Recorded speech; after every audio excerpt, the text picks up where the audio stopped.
Desde Canadá en español, llega la información que te conecta con tu comunidad. Esto es RCE Noticias, actualidad, análisis y los hechos más relevantes en un solo lugar.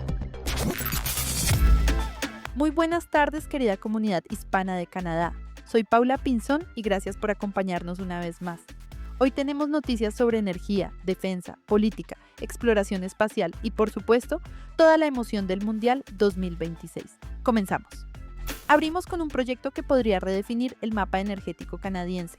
Alberta y Ontario proponen construir el oleoducto Northern Shield, una iniciativa que busca fortalecer el transporte de energía entre ambas provincias. Vamos con el informe.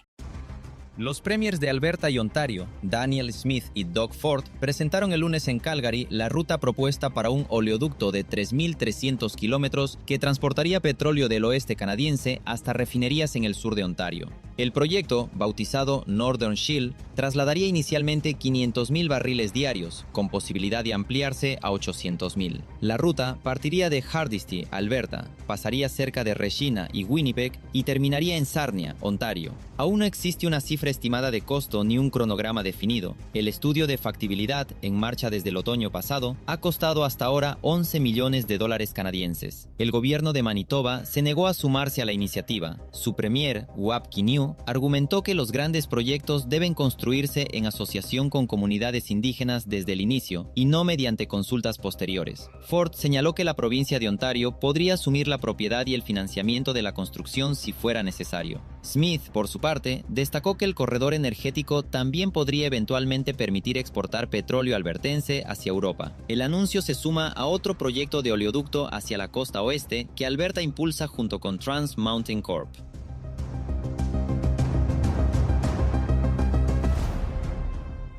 La pregunta del día. ¿Creen que Canadá debería seguir invirtiendo en nuevos proyectos petroleros o enfocarse principalmente en energías alternativas? Queremos conocer su opinión, los leemos en los comentarios. El gobierno canadiense eligió a una empresa alemana para construir su nueva flota de submarinos, un proyecto que podría convertirse en la mayor adquisición militar realizada por el país. Veamos los detalles.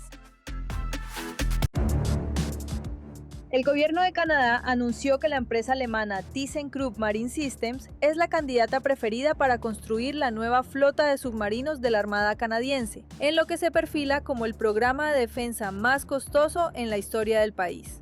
El primer ministro Mark Carney hizo el anuncio el lunes en Halifax, poniendo fin a meses de especulación sobre un proyecto que definirá el futuro de la Marina canadiense por décadas. Ottawa iniciará ahora negociaciones formales con la empresa alemana, un proceso que podría tomar varios meses. La oferta germano-noruega se impuso sobre la surcoreana Hanwha Ocean, aunque el gobierno canadiense se reserva el derecho de recurrir a esta última si las negociaciones con los alemanes fracasan. Canadá busca adquirir 12 submarinos para reemplazar su envejecida flota de la clase Victoria. Aunque no se reveló un costo total, se estima que la compra podría alcanzar los $24,000 millones canadienses, cifra que superaría los $100,000 millones considerando mantenimiento a largo plazo. La compañía alemana se comprometió a entregar los primeros 4 submarinos para 2034. La decisión tiene implicaciones geopolíticas relevantes, ya que acerca a Canadá a Europa en momentos en que Estados Unidos reduce su compromiso con la OTAN, lo que podría representar una oportunidad perdida para fortalecer lazos con la región del Indo-Pacífico. Carney viajará después a Ankara, Turquía, para la cumbre de la OTAN, donde se espera que presente este acuerdo como parte del compromiso de Canadá con el gasto en defensa.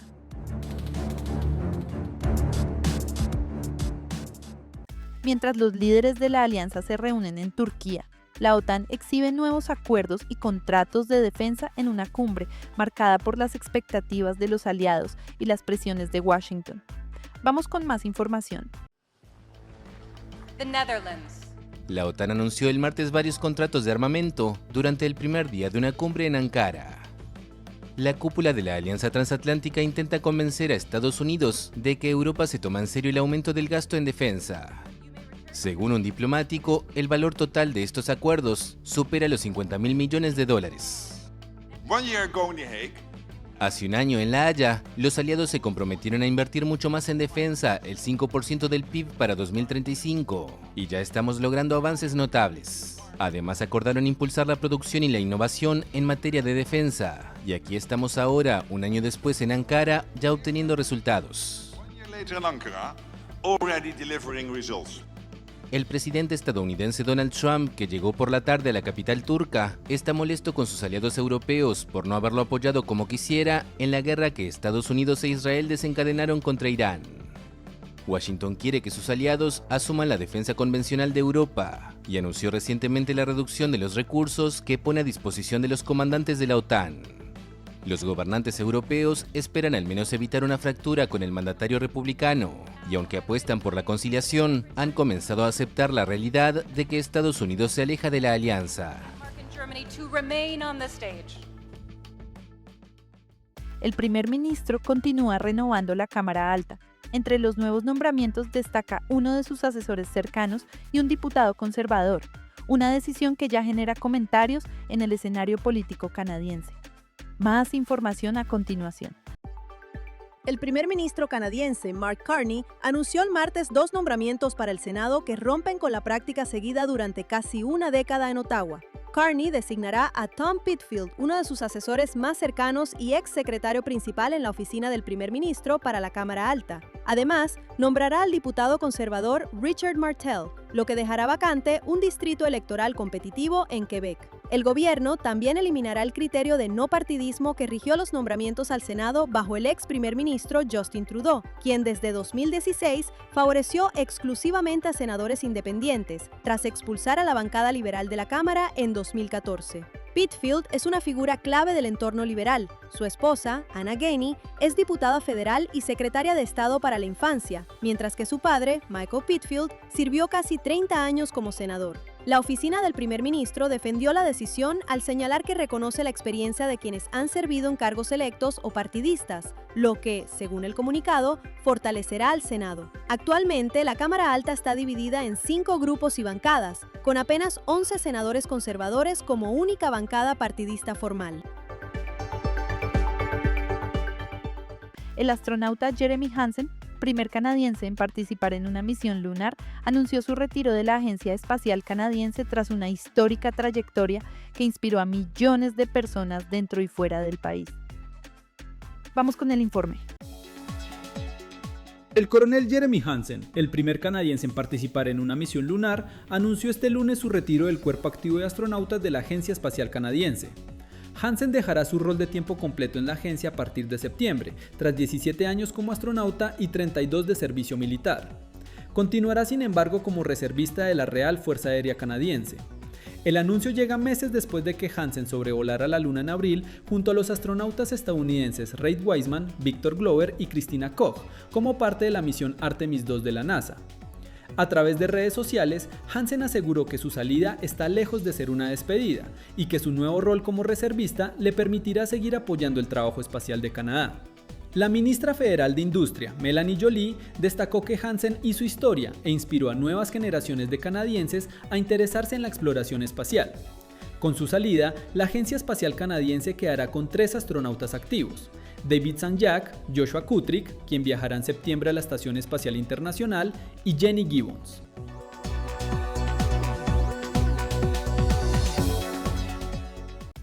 En el Reino Unido, el príncipe Enrique perdió una batalla legal contra el periódico Daily Mail, en un caso que atrajo atención internacional. Veamos qué decidió la justicia. Un revés judicial para el príncipe Enrique. El Tribunal Superior de Londres desestimó su demanda por vulneración de su vida privada contra el propietario del periódico Daily Mail, tras un juicio de 11 semanas a principios de este año. El hijo menor del rey Carlos III, junto a otras celebridades como Elton John y la actriz Elizabeth Hurley, habían acusado a la empresa editora ANL de obtención ilegal de información. Los demandantes afirmaron que los tabloides recurrieron a detectives privados para interceptar mensajes de voz, escucharon conversaciones telefónicas e incluso mintieron para la elaboración de artículos publicados entre 1993 y 2018. Pero el veredicto indica que no lograron demostrar las acusaciones que habían presentado. El grupo editorial celebró el fallo, que a su juicio representa una victoria aplastante para el Daily Mail y sus periodistas, así como para la libertad de prensa en general. El príncipe, que considera a los paparazzi responsables de la muerte de su madre Diana en 1997, acusó durante el juicio a la prensa sensacionalista de haber hecho absolutamente infernal la vida de su esposa Meghan. En su batalla contra las prácticas de la prensa del corazón, Enrique obtuvo a fines de 2023 una sentencia favorable que condenó a la empresa editora del Daily Mirror.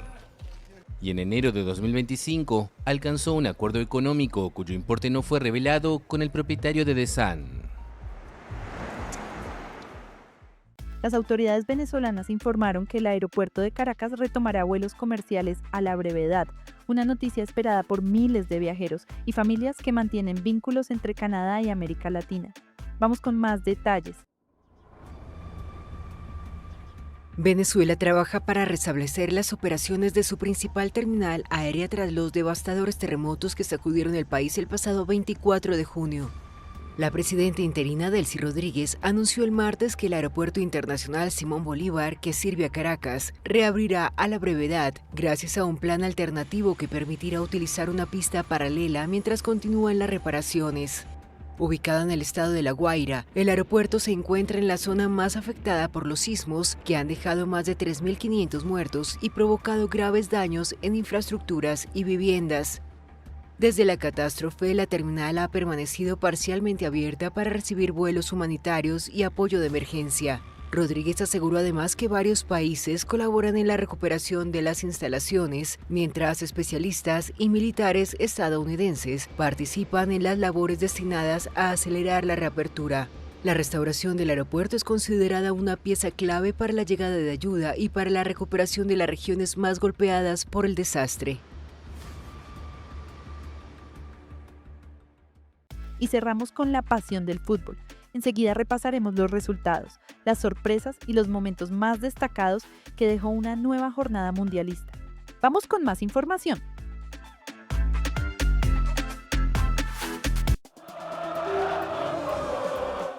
Bélgica respondió a la polémica con goles.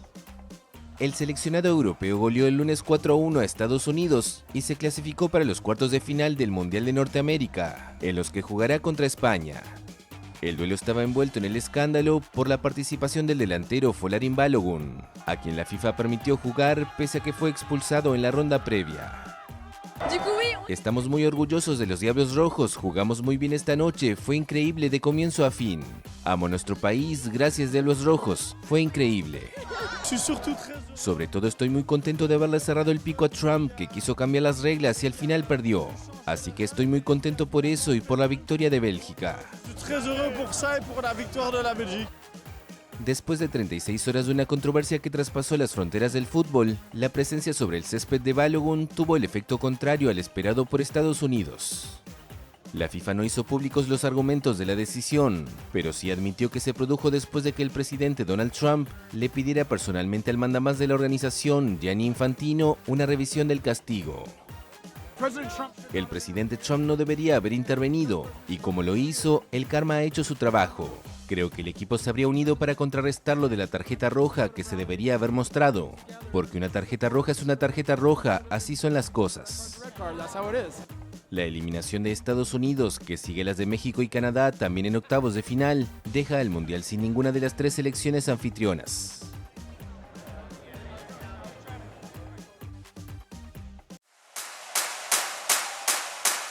España sigue en carrera en el Mundial de 2026.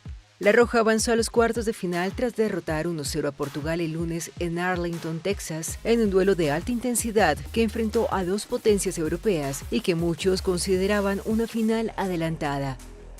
Sobre el césped, el talento emergente de Lamine Yamal se cruzó con la experiencia de Cristiano Ronaldo, que disputó el que podría haber sido su último partido en una Copa del Mundo. Portugal resistió durante 90 minutos, pero terminó cediendo cuando el partido parecía encaminado a la prórroga. El héroe de la noche fue Mikel Merino. Recién ingresado al campo, el mediocampista apareció en el tiempo añadido para marcar el único gol del partido, con un disparo decisivo en el minuto 90+1. La derrota pone fin al camino de Portugal y posiblemente a la extraordinaria historia de Cristiano en los mundiales, después de 6 participaciones y una carrera repleta de récords. España, por su parte, sigue firme en su objetivo de conquistar el título y ahora espera rival en cuartos de final, el ganador del duelo entre Estados Unidos y Bélgica.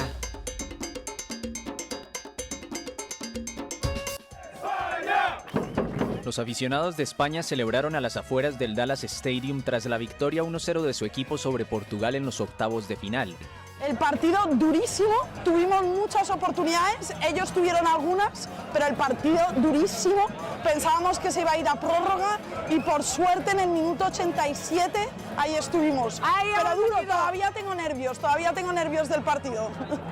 Pienso que España tiene la capacidad de llegar más lejos, ha demostrado durante el torneo que está creciendo, tiene excelentes jugadores, ya lo había demostrado en la Euro, ahora en la Copa del Mundo lo está ratificando y nosotros estamos felices de verlo nuevamente. Del otro lado estaba la tristeza y desazón de los portugueses, que vieron esfumarse sus ilusiones de avanzar en el Mundial y despidieron así a su capitán Cristiano Ronaldo, una de las leyendas de la historia del fútbol. Perdimos, pero no pasa nada. Cristiano no tiene nada que demostrar. Estamos muy bien. ¿Para qué? Cristiano Ronaldo. Le deseamos lo mejor para la próxima etapa de su vida. Los festejos por la clasificación de España también fueron efusivos en la capital, Madrid, donde varios hinchas celebraron así el gol de la victoria y de la clasificación.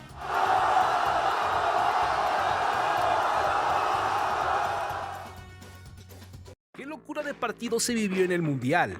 La selección de Argentina estuvo al borde de la eliminación, pero sacó la casta de campeón. Egipto llegó con el papel de víctima, pero no se achicó. Al minuto 15, Yacir Ibrahim sorprendió a todos al ganarle la marca a Lisandro Martínez y clavar un certero cabezazo que puso el 1-0. Argentina intentó reaccionar de inmediato y tuvo el empate desde los 11 pasos al minuto 18. Sin embargo, Lionel Messi cruzó su disparo y el arquero Mostafa Shobeir aguantó de forma espectacular para atajar el penal. La tensión aumentó en la segunda mitad cuando, tras un gol anulado por el VAR, los africanos no perdonaron en la siguiente jugada. Al minuto 67, Mostafa Siko cerró su contragolpe mortal comandado por Mohamed Salah para poner un lapidario 2-0 que parecía definitivo. Cuando el bicampeonato parecía sumarse, Lionel Scaloni movió sus piezas mandando a dos centrodelanteros al ataque y la reacción de Argentina fue destructiva. Minuto 79. Un centro preciso al área encontró a Cristian Cuti Romero, quien metió un testarazo impecable para cortar distancias y revivir las esperanzas sudamericanas. Minuto 83. Solo 4 minutos después, tras un recentro de Gonzalo Montiel, Lionel Messi se sacó la espina del penal fallado y con un potente zurdazo desde el manchón penal, puso el 2-2 que hizo estallar el estadio. Minuto 90+2. Ya en el tiempo de compensación, Lautaro Martínez armó una gran jugada y mandó un centro preciso al segundo poste, donde apareció Enzo Fernández para conectar de cabeza y consumar la épica remontada con el 3-2 definitivo. La albiceleste ya se metió entre los mejores 8 del torneo. Ahora esperan al ganador de la llave entre Suiza y Colombia para conocer a su rival en los cuartos de final. ¿Crees que este partido fortalezca el ánimo de Argentina para el bicampeonato? ¿O las facilidades defensivas que dieron ante Egipto son una seria señal de alarma para lo que viene? Déjanos tu opinión en los comentarios. Y así llegamos al final de nuestra edición de hoy. Gracias por acompañarnos en Canadá en Español, un espacio que conecta a nuestra comunidad hispana con la actualidad de Canadá y del mundo. Hoy enviamos un saludo muy especial para María Fernanda López, en Sherbrooke, Quebec. Gracias por acompañarnos y por ser parte de esta gran familia. Soy Paula Pinzón. Que tengan una excelente noche, muchas bendiciones y nos vemos mañana con una nueva edición de Canadá en Español. Hasta la próxima.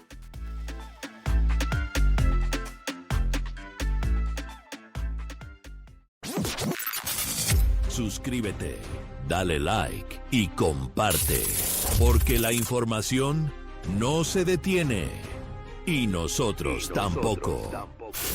Esto fue RCE Noticias. Mantente informado todos los días con las noticias más relevantes de Canadá y del mundo hispanohablante. Sigue conectado a nuestra programación y no te pierdas las próximas emisiones. Aquí, en Canadá en Español. Hasta la próxima.